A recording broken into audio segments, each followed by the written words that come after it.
स्वदिका घुमकड़ो। हम हैं खुशबू और सरबजीत और आज हम बात करने वाले हैं कि कैसे अपने बचे हुए बैंक बैलेंस का सही इस्तेमाल करके एक थाईलैंड ट्रिप प्लान की जाए। कल की परवाह तो कल को ही है। हमें चिंता है कि कैसे तुम्हारी ट्रिप को आह से आह तक बनाए। जाने से पहले हम भी YouTube सुन के डॉक्यूमेंट्स का ग्रंथ लेके गए थे, लेकिन मसाज लेने इतने इंडियंस थाईलैंड जा चुके हैं कि उन्हें हमारी शक्ल देख के ही पता चल जाता है कि हम यहाँ क्या करने आए हैं। इसलिए आजकल इमिग्रेशन वाले ज्यादा चेक नहीं करते और सीधा 30 दिन का वीजा लगा देते हैं। इन केस तुम्हारे अंदर ज्यादा खुजली हो रही हो तो तुम 60 दिन तक उसको बढ़ा सकते हो। 1 मई से एक नया रूल आया है कि TDSC फॉर्म सबका भरा होना चाहिए। तो immigration.go.th पे जाओ और फ्लाइट से 3 दिन पहले तक अपना ये फॉर्म जरूर फिल कर लेना। ऑफिशियली तुम्हारे पास कम से कम 6 महीने का valid passport, return tickets, hotel bookings और कम से कम 20,000 बात होने चाहिए उन्हें ये बताने के लिए कि तुम गरीब नहीं हो। थाई इमिग्रेशन तो एकदम मस्का है, लेकिन हमारी एयरलाइंस बहुत टंटे करती है। कई लोगों को इन्होंने वापस भेज दिया क्योंकि उनके पास होटल बुकिंग्स नहीं थी। हमें भी घंटों तक वहां रोक के रखा क्योंकि हम थाई बाग नहीं लेके गए थे। या तो तुम शर्मा जी के बेटे बनके पूरी तैयारी के साथ जा सकते हो या फिर उनसे डिक्लेरेशन फॉर्म मांग सकते हो जिसपे लिखा होगा कि अगर थाईलैंड तुम्हें डिपोर्ट कर दे तो तुम अपने खर्चे पे वापस आ सकते हो।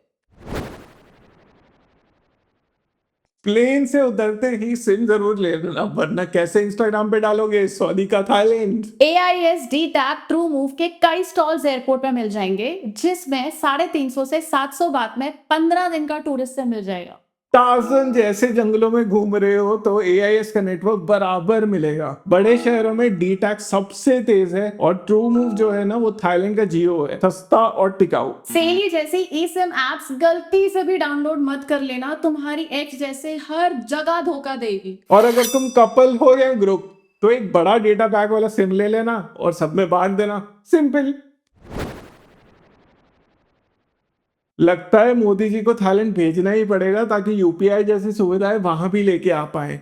ऑटो वाले से लेके 5 स्टार तक सबको रोकड़ा मांगता है। अगर तुम्हें लगता है कि 20-30 हजार बात में तुम्हारा काम हो जाएगा तो घंटा, हमारे जैसे रंगीन मिजाज के हो तो 50,000 बात आंख बंद करके ले आना। ओके, तुम्हें हमारे पैसे खत्म हो गए थे तो हमें मिनी बस बुक करनी पड़ी अपने कार्ड से। 2,500 रुपए को आग लगाते हुए कैसा फील होता है ये आप लोग समझ सकते हो। अच्छा, एक और बात, इंडिया से सारा कैश कन्वर्ट करा के ले आना क्योंकि एयरपोर्ट एक्सचेंज वाले 12% फी लेते हैं और थाई ATMs हर विड्रॉल पे 220 बात का चार्ज लेते हैं, चाहे कोई सा भी कार्ड हो।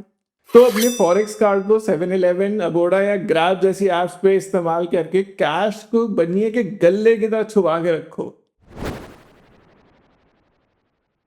बैंकॉक में घूमने का सबसे मस्त तरीका है BTS स्काई ट्रेन और MRT। हमारी दिल्ली मेट्रो जैसा ही है, बस छोटी सी डिफरेंस के साथ। एक तो ये हद क्लीन है, ऊपर से हर कोई बिना धक्के दिए लाइन में चलता है। ग्रैब तो बेस्ट है ही।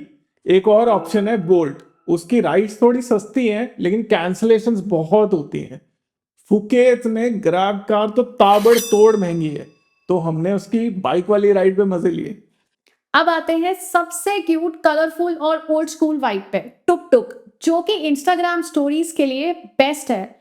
लेकिन ऐसा कभी नहीं होगा कि वो तुमसे कम चार्ज ले। अगर तुम स्टिल जिद्दी हो तो मूवी ऐप डाउनलोड कर लेना फॉर योर बुकिंग्स। सबसे किफायती तो स्कूटर रेंटल है, 300 से 500 बात के अराउंड पड़ता है।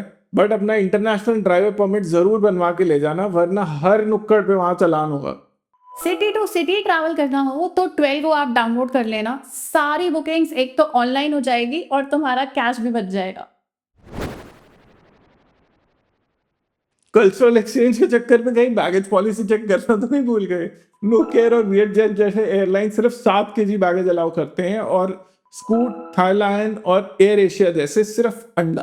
टिकट्स बुक करते टाइम ही बैगेज को सिलेक्ट कर लेना, वरना एयरपोर्ट पे 100% लुट जाओगे। और अगर तुम्हारा रास्ते का माल सस्ते पे उठाने का प्लान है तो बैंकॉक को लास्ट डेस्टिनेशन रखना ताकि रिटर्न फ्लाइट की 25 kg लिमिट पे भर भर के सामान ले पाओ। थाईलैंड की वाइब बहुत चिल है, लेकिन कुछ लोग ऐसे मिल ही जाते हैं जिन्हें पार्टी पे पॉटी किए बिना चैन नहीं आता।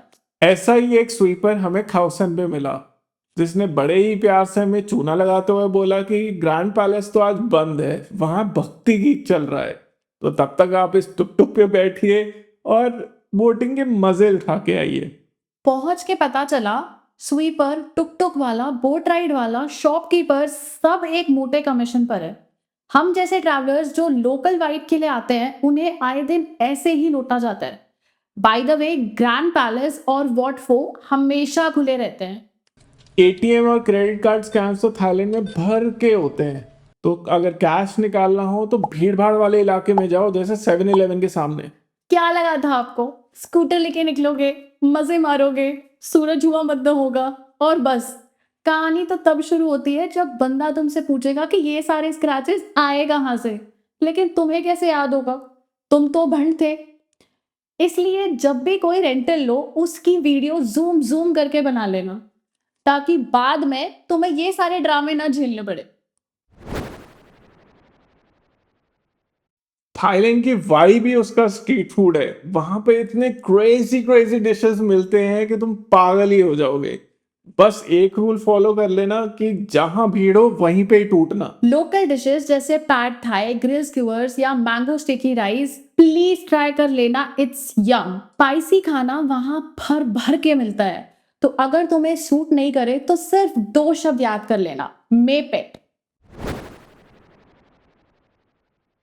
अपने इतने भाई लोग थाईलैंड आ चुके हैं ना कि देसी खाने की कमी तो यहाँ महसूस ही नहीं होगी, स्पेशली बैंकॉक अगर पता है हमें। अगर थाई खाना ट्राई करना चाहते हो तो stir fried veggies, mango sticky rice, tofu dishes अच्छे ऑप्शंस हैं। वेज थाई करी यहाँ बहुत कॉमन है, लेकिन कई बार इसमें फिश सॉस, ऑयस्टर सॉस और श्रिम्प पेस्ट डला होता है, तो चखने से पहले पूछ जरूर लेना। अगर स्टिल कंफ्यूज्ड हो तो मेन्यू में ये सिंबल जरूर देख लेना, या फिर हैप्पी कव ऐप डाउनलोड कर लेना। और लेट नाइट क्रेविंग्स के लिए 7-Eleven तो है ही। अगर तुम अपनी ऑफिस लाइफ से सर के एक ब्रेक लेना चाहते हो तो नवंबर से फरवरी बेस्ट महीने हैं। मजे ना आओ, मजे न जाओ। दिवाली की तरह चेन्नई में यहाँ 2 मेगा फेस्टिवल्स मनाए जाते हैं, लॉय क्रथॉन्ग एंड यीपे। चाइनीज प्रोडक्ट्स तो बहुत है कि तुम्हारे पास, लेकिन अगर तुम्हें चाइनीज न्यू ईयर देखना है, फायरवर्क्स, पार्टीज, ड्रैगन्स, तो जानफेब में आओ ना यार। अगर तुम्हें कुछ गीला गीला एक्सपीरियंस करना हो तो अप्रैल में संक्रांत के टाइम आओ, 3 दिन नॉन स्टॉप बलम पिचकारी। अगर तुम्हें होली पसंद है तो ये बिल्कुल मिस मत करना।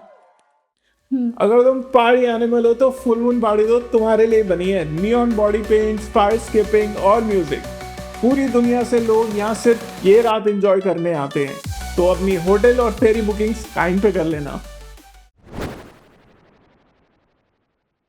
यार, सेफ्टी के मामले में थाईलैंड बहुत सही है। तुम्हें कभी नहीं लगेगा कि तुम अकेले हो। रात के 1 बज रहे हो या सुबह के 5, थाईलैंड हमेशा पार्टी कर रहा होता है। रही बात छोटे शहरों की, तो वहां रात भर भीड़ नहीं होती, लेकिन 100% तुम बिना डरे कहीं भी शहंशाह की तरह निकल सकते हो। थाईलैंड की कई वीडियोस में लोग तुम्हें बोलेंगे कि एलिफेंट राइड्स और टाइगर सेल्फीज मिस मत करना। 102% तुम्हारा मन भी किया होगा कि क्या फाड़ लगेगा जब ये इंस्टाग्राम पे डलेगा। कुछ लाइक्स और शेयर्स के चक्कर में यहाँ जानवरों को एक्सप्लॉइट किया जाता है। कितना भी टेम्पटिंग लगे, प्लीज इसे अवॉइड कीजिए। इससे बेहतर तो तुम एलिफेंट नेचर पार्क जा सकते हो, जहां रेस्क्यूड एलिफेंट्स को खुला आजादी से रहने दिया जाता है, किसी को हर्ट भी नहीं होगा और तुम घंटों मस्ती करके आ जाओगे।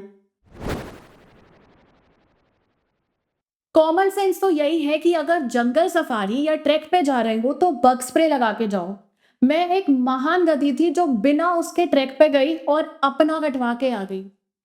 अपने मर्द भाई लोग कृपया करके सनस्क्रीन लगा लेना, वरना थाईलैंड की धूप तुम्हारी मार के रख लेगी। अगर टेम्पल्स जा रहे हो तो बस एक बात का ध्यान रखना, कंधे और घुटनों तक सब कवर्ड होना चाहिए। खास करके ग्रैंड पैलेस में थोड़ा भी यहाँ से वहां हुआ तो टिकट के साथ कपड़े भी खरीदने पड़ जाएंगे।